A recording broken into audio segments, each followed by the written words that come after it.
Sabda Rasulullah sallallahu alaihi wasallam yang bermaksud, sesiapa yang membina masjid kerana Allah Subhanahu wa taala, nescaya dibina pula oleh Allah Subhanahu wa taala baginya satu rumah di syurga. Riwayat Ibnu Majah.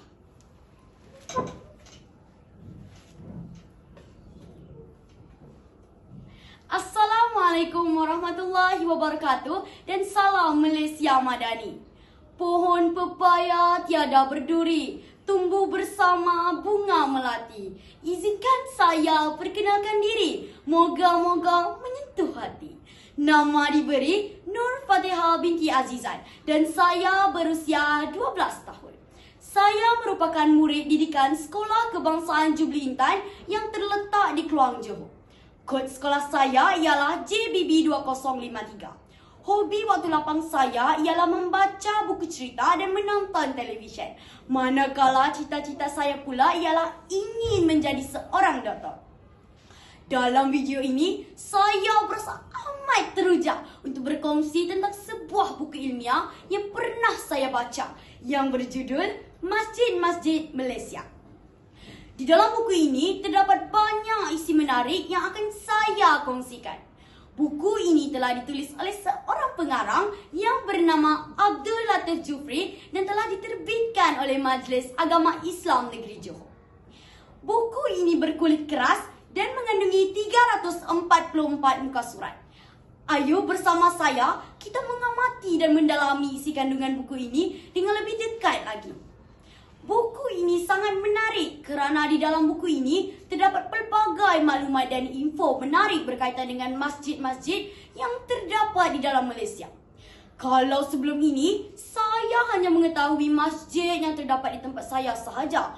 Tetapi setelah membaca buku ini, saya mendapat lebih banyak pengetahuan tentang pelbagai masjid yang terdapat di negara kita, Malaysia, terutamanya di negeri Johor ini.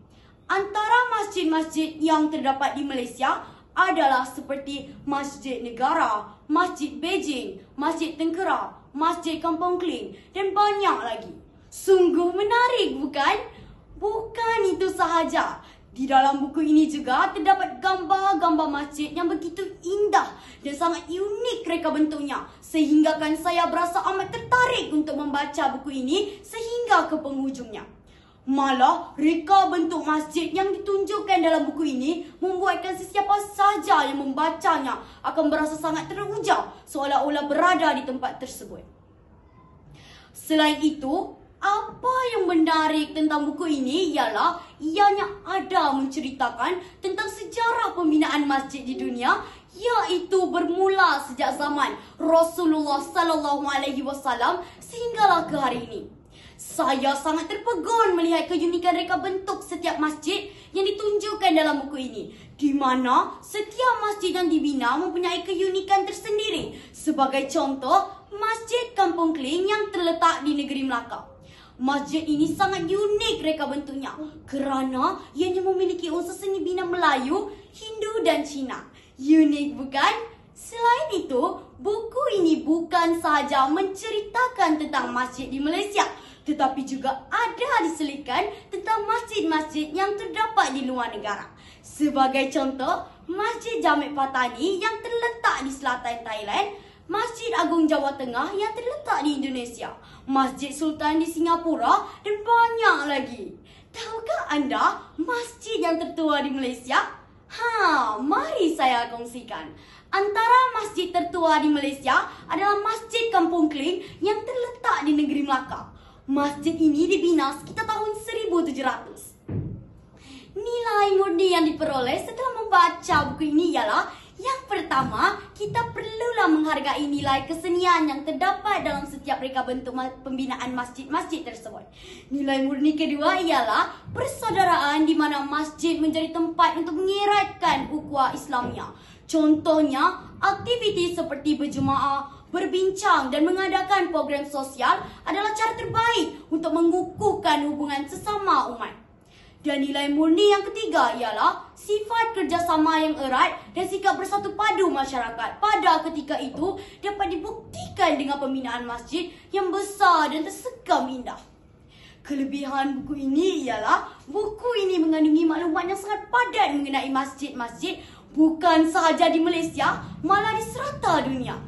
Selain itu, buku ini mengandungi ilustrasi yang sangat menarik dan berwarna terang untuk menarik minat para pembaca seperti saya dan juga golongan remaja untuk membaca buku ini. Sisipan ruangan glosari pada akhir halaman juga memudahkan pelajar seperti saya untuk mengetahui maksud-maksud perkataan yang digunakan dan dapat menambah kosakata yang sedia ada. Secara jujurnya, buku ini tidak terdapat kekurangan yang boleh saya kongsikan kerana buku ini sangat menarik dan penuh dengan maklumat yang padat dan sangat berguna terutamanya bagi generasi alfa seperti saya.